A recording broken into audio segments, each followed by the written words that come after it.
Hello दोस्तों, स्वागत है आपका हमारे YouTube चैनल पर। दोस्तों, आज के इस वीडियो में हम देखेंगे कि कॉलम में कितना सरिया बांधना है। यानी अगर इस दूसरे रूप में कहें तो कॉलम में जो है सरिया बांधने का सही तरीका क्या है, आप कैसे जानेंगे कि आपको इस कॉलम में कितना सरिया देना है और कितना मोटा सरिया देना है, कितनी दूरी पर सरिये को बांधना है। कॉलम से रिलेटेड जो भी प्रॉब्लम्स हैं, जो भी लोगों के मन में घर बनवाते समय प्रॉब्लम्स आती हैं कि हम कॉलम जो है हमने डिसाइड तो कर लिया कि हमें कॉलम ऐसा बनाना है, लेकिन उसमें सरिया कैसा डालना है, इन सारे क्वेश्चन से रिलेटेड अगर आपको कोई भी कंफ्यूजन है तो ये बिल्कुल वीडियो आपके लिए है। अगर आप वीडियो एंड तक देखेंगे तो मैं कॉलम में सरिया कैसे बांधना है, कितना सरिया बांधना है, कैसे इसको जानते हैं, ये बिल्कुल आसान लैंग्वेज में आपको एक्सप्लेन करूंगा और लास्ट में कुछ आपको इंपॉर्टेंट टिप्स भी दूंगा कि अगर आप इन सारे इंपॉर्टेंट टिप्स को जानेंगे और अपने साइट पर अगर आप इन सारी चीज़ों को नोटिस करेंगे और इसके अकॉर्डिंग काम करवाएंगे तो आपका कॉलम बहुत ही बेहतरीन स्ट्रेंथ में और लुक में काफ़ी बेहतरीन आएगा, उसकी फिनिशिंग बहुत अच्छी आएगी। तो देखिए दोस्तों, हम स्टार्ट करते हैं। जैसे कि आप सब जानते हैं कि आजकल के जो भी हमारे घर बन रहे हैं वो कॉलम पे बन रहे हैं, तो इसमें कॉलम का एक बहुत ही बड़ा इंपॉर्टेंट रोल हो जाता है, क्योंकि ये हमारे स्ट्रक्चर का एक वर्टिकल आरसीसी मेंबर है जो लोड डिस्ट्रीब्यूशन में एक इंपॉर्टेंट रोल प्ले करता है। यानी कि स्लैब पर आने वाले सारे के सारे लोड को हमारा कॉलम कैरी करता है और फुटिंग के थ्रू उसको सॉइल पे डिस्ट्रीब्यूट करवाता है। यानी कि सबसे इंपॉर्टेंट रोल हमारा कॉलम का है हमारे आरसीसी स्ट्रक्चर में। तो अब देखिए, कॉलम का सरिया कैसे बांधना है ये तो हम आपको बताएंगे, पर कितना सरिया बांधना है आपको कॉलम में ये डिपेंड करता है कि आपका कंस्ट्रक्शन कैसा है। अगर आपका कंस्ट्रक्शन रेसिडेंशियल है तो उसके लिए अलग क्राइटेरिया है। अगर आपका घर जो कंस्ट्रक्शन हो रहा है वो कमर्शियल पर्पस के लिए हो रहा है, जैसे कि आप कोई छोटा मोटा कॉम्प्लेक्स बनवा रहे हो, मॉल बनवा रहे हैं, या फिर इस तरीके का ही स्ट्रक्चर बना रहे हैं जिसमें आपको चीज़ों को स्टोर करके रखना है, यानी स्लैब पर आपको वेट ज़्यादा डाल करके रखना है, तो उसके लिए अलग क्राइटेरिया है। पर ये जो साइट का मैं आपको दिखा रहा हूँ, जो मैं आपको प्रैक्टिकली सिखाने वाला हूँ, हम बात कर रहे हैं रेसिडेंशियल घर के बारे में। और ये जो साइट है वो G+1 तक बनेगी, यानी ग्राउंड फ्लोर के साथ हमारा फर्स्ट फ्लोर भी बनेगा। ये टोटल एरिया लगभग 1000 स्क्वायर फीट का था।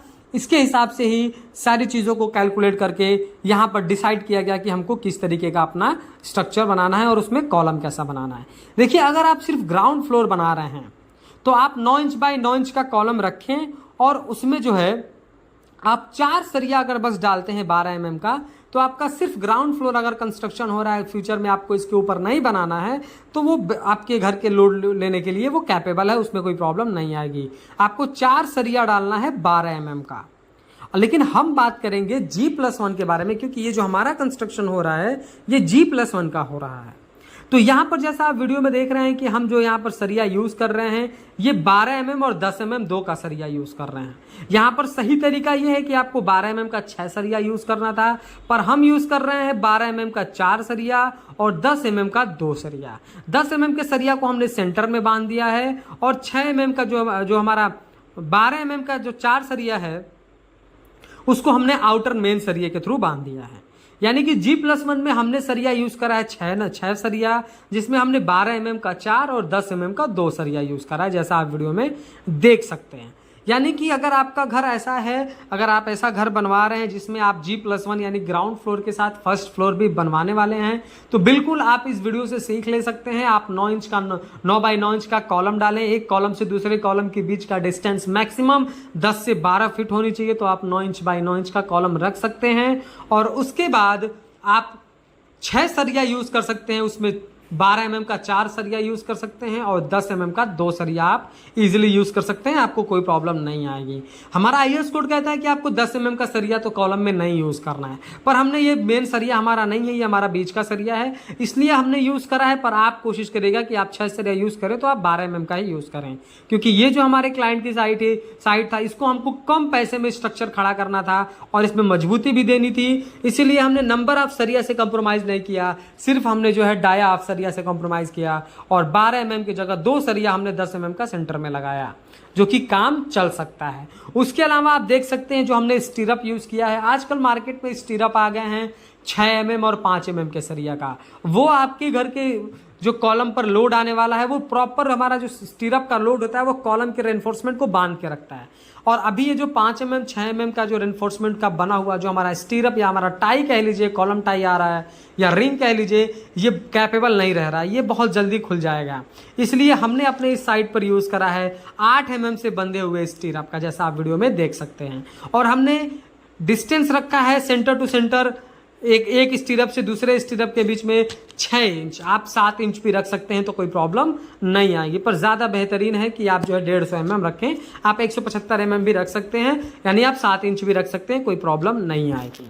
ये तो रहा हमारा कॉलम का सरिया जो है कितना बांधना है और कैसे बांधना है। कैसे बांधने के लिए मैंने आपको समझाया कि आपको बीच में एक सरिया बांधना, दो सरिया जैसे आपको वीडियो में दिखाया जा रहा है, चारों साइड में हमने 12 mm का दिया, बीच में हमने जो है वो 10 mm का सरिया दे दिया, पर आप यहाँ 12 mm देंगे तो और भी अच्छा होगा।